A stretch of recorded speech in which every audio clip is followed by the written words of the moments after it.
हमारे साथ कोचिंग संचालक हैं डॉक्टर अमित गुप्ता, जिनके पास ऐसे कई स्टूडेंट्स आते हैं, वो जुड़ गए हैं। सिद्धि गौर हैं जो खुद नीट की छात्रा हैं। सिद्धि, मैं पहले आपका रुख करूंगी क्योंकि देखिए सिर्फ यहाँ पर छात्रों के भविष्य का ही सवाल बड़ा है, क्योंकि छात्र हैं जो सीधे तौर पर इससे प्रभावित हो रहे हैं। आपका क्या सोचना है इस पूरे विवाद को लेकर? देखिए, जिस प्रकार से जो एनटीए ने मतलब कि जो फैसला सुनाया है, मतलब कि जो उन्होंने ग्रेस मार्क दिए हैं और जिन स्टूडेंटों के नंबर अच्छे आ रहे थे उनका उन्होंने कम करके दिया है, तो ये तो सरासर गलत है। क्योंकि बच्चों ने सभी ने मेहनत की है तो उनको मेहनत का नंबर देना चाहिए। ये जो इन्होंने एनटीए ने जो ग्रेस मार्क का कॉन्सेप्ट लाया है वो बिल्कुल गलत है। तो उन्होंने पहले तो यही कि उन्होंने ये किस बेस पर दिए हैं। सबसे पहले तो यही कि उन्होंने ये क्या बेस रखा ग्रेस नंबर देने का। और ठीक है, अगर ग्रेस नंबर दिए हैं तो उन स्टूडेंटों के नंबर क्यों कटे, मतलब कि जिन्होंने ये एक्सपेक्ट किया था कि उनके इतने नंबर आ रहे हैं कि उनको कॉलेज मिल जाएगा, लेकिन वही नंबर उनके घटकर आ रहे हैं, तो उन लोगों के नंबर किस बेस पर कम किए? अगर आपने किसी को ग्रेस दिया है तो किसी के नंबर कम क्यों किए? तो ये तो बिल्कुल गलत है।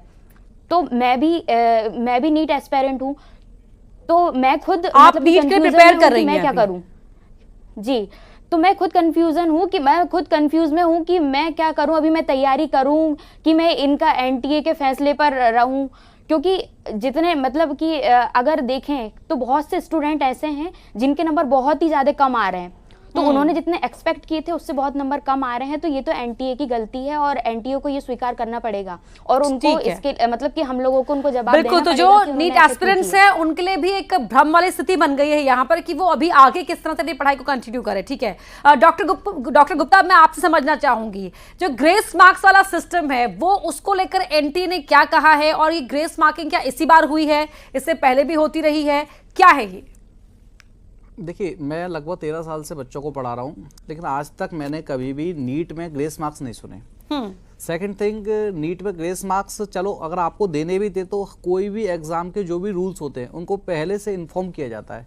एनटीए ने बिना किसी पूर्व सूचना के ग्रेस मार्क्स का कॉन्सेप्ट बना लिया और उसके पीछे का एक तथ्य दिया है कि क्लैट एग्जाम जो होता है, जो नीट से बहुत ही ज़्यादा डिफरेंट है, उसमें 2018 में किसी कोर्ट के ऑर्डर के बेस पर उन्होंने दिया है, जबकि ये नीट उसका पैटर्न इसके पैटर्न में ज़मीन आसमान का अंतर है और दोनों को देने वाले बच्चे भी बिल्कुल अलग हैं और दोनों की कंडीशन भी अलग अलग है। तो इसलिए ग्रेस मार्क्स अगर आपको देना था तो ये पहले आपको पहले से इन्फॉर्म करना चाहिए था। जिन 1563 बच्चों ने हाई कोर्ट में पिटीशन दायर की कि उनका एग्ज़ाम हॉल में कुछ टाइम वेस्ट हुआ है, उन बच्चों को आपने दे दिए, जबकि रियलिटी क्या है कि हर बच्चे का एग्ज़ाम हॉल में टाइम वेस्ट होता है, क्योंकि उससे कई बार 3-4 बार साइन करवाए जाते हैं, उसकी वीडियोग्राफी की जाती है, फिर उसके बाद उसके अच्छे से चेकिंग की जाती है। बहुत ज़्यादा स्ट्रिक्ट एनवायरनमेंट होता है नीट के एग्ज़ाम हॉल के अंदर। तो हर बच्चे के 15 से 20 मिनट टाइम वेस्ट होते हैं, पर उनको क्यों नहीं दिया गया? अगर कोर्ट का कोई ऑर्डर आया है कि इनके साथ कुछ गलत हुआ है तो उनको टाइम एक्स्ट्रा मार्क्स देने हैं, तो फिर गलत तो देश में, यानी कि जो डॉक्टर गुप्ता, मैं आपको बीच बीच में यहाँ पर इंटरप्ट करूंगी क्योंकि मैं भी आपके सवालों को समझते हुए ही आगे बात को बढ़ा रही हूँ।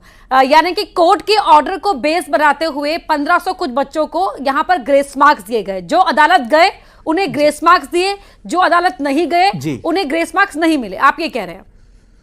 बट हम सब लोग इंडिया में रहते हैं, यहाँ पे एक आम आदमी कितना कनेक्टेड रहता है कोर्ट से। हमारे यहाँ का एक शरीफ इंसान कोर्ट कचहरी पुलिस थाने में जाने से बचता है, और बच्चों के पास ना तो कोई लीगल एडवाइजर होते हैं और ना ही उनको ये बात पता थी कि ना हम भी ऐसा कर लें। जी जी जी, अगर उनको पता होता तो ऐसा लाखों बच्चे और कर देते। और कितने कितने ग्रेस मार्क्स दिए गए डॉक्टर गुप्ता? किसी किसी को 100, 150 उसके टाइम के बेस पर मेथड से, जैसे कि किसी के 20 मिनट खर्च हुए हैं तो 20 मिनट में उसने 160 मिनट में इतने क्वेश्चन किए हैं, इतने मार्क्स स्कोर कर रहा है, तो 20 मिनट में और कितना करता है, तो पर मिनट का एवरेज निकाल के उसको उतने मार्क्स एक्स्ट्रा दिए गए हैं। अच्छा, और ये नहीं देखा गया है कि वो पहले से ही 180 क्वेश्चन कर चुका था।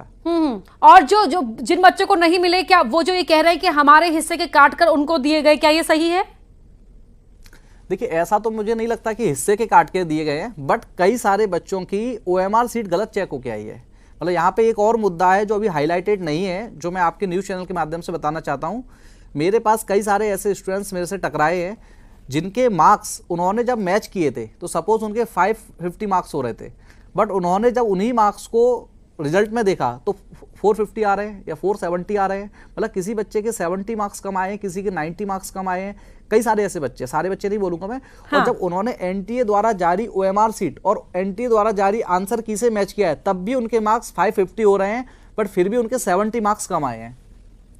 तो ये भी एक स्कैम है कि ओएमआर सीट की जो चेकिंग हुई है वो भी गलत है। इसके अलावा एक और जो बहुत सेंसिटिव बात है कि 67 students all India first rank लेके आए हैं, जो कि आज तक कभी ऐसा नहीं हुआ है। इसमें से भी 6 स्टूडेंट्स ऐसे थे जो एक ही सेंटर से थे।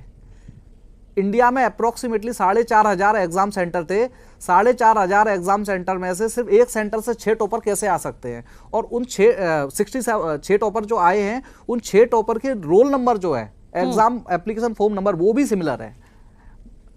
ऐसा जब हम लोग कभी 2 लोग एक साथ फॉर्म फिल करते हैं तो उनको सेंटर अलग अलग मिलता है, उनको एक साथ सेंटर कैसे मिला? और उनको अगर एक साथ सेंटर मिला तो वो सारे के सारे बच्चे फर्स्ट रैंक कैसे लेके आ गए? मतलब ऐसा लगता है कि किसी एक इंसान ने अलग से ये 6 फॉर्म फिल किए हैं, उन 6 फॉर्म को एक जैसा ही सेंटर मिला है और वो 6 के 6 लोग जो है फर्स्ट रैंक भी लेके आ गए हैं। ओके। तो ये बहुत ज्यादा सेंसिटिव मुद्दा है। जो ये साथ पहली साथ बार NTA हुआ की है पोल कि एक खोलता साथ है। 6 टॉपर्स निकले हैं नीट के रिजल्ट में। वो 6 के 6 एक ही कोचिंग सेंटर के थे, ये भी एक अलग तरह का इत्तेफाक यहां पर देखने को मिल रहा है। और ग्रेस मार्क्स जो दिए गए हैं वो भी यहां पर बड़े विवाद की वजह है, ये आप कह रहे हैं डॉक्टर गुप्ता? जी ठीक है सिद्धि, अब मैं आपके पास आऊंगी, क्योंकि थोड़ा ही समय बचा हुआ है, लेकिन जिस तरह से अब पूरा प्रोटेस्ट हो रहा है तो इसको लेकर आपके मन में क्या चल रहा है? क्योंकि जाहिर तौर पर नीट की परीक्षा वैसे ही अपने आप में ही, नीट की तैयारी बहुत समय मांगती है, बहुत परिश्रम मांगती है, और ऐसे में इस तरह का विवाद हो जाना। तो जिस तरह से जो प्रोटेस्ट चल रहे हैं वो बिल्कुल सही है। क्योंकि अगर हम हमारे लिए नहीं लड़ेंगे तो कौन लड़ेगा?